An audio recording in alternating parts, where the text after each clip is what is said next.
Yo, what's up? Mamatitigas ng mga pagmumuka.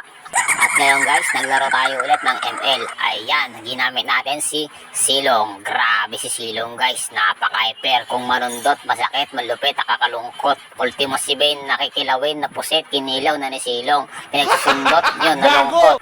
Grabe si Eudora dito guys. Kung magpaulan ng yelo, kala mo na sa Japan. Pag tinamaan ka niyan, magiging prosin ka talaga.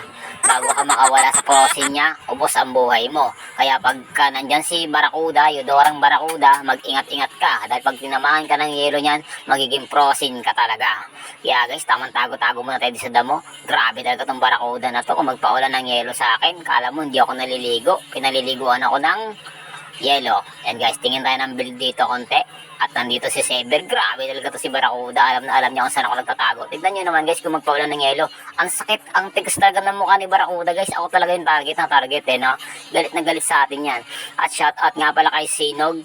Yan guys, siya yung nagbigay sa akin ng tip build kay Silong guys. Kaya napakasakit ko magsilong ngayon. Grabe, napakagaling yan Kapakagaling din niya magsilong guys. Follow niyan guys, Sinog, yan please. Tignan nyo naman dito si Barracuda guys oh.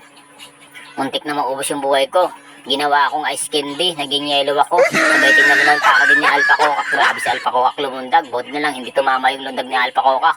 Grabe dito si Lancelot guys. Kung makapag-kill, grabe.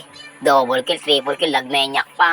Lancelot, babaeng may itlog. Nagmenyak, nagwala. At kami na ay magpupush. Lancelot. Siyempre guys, tipid-tipihan natin yung mga kalaban. Ganyan talaga guys, pag mananalo na kayo, kailangan nyo muna magparahambog.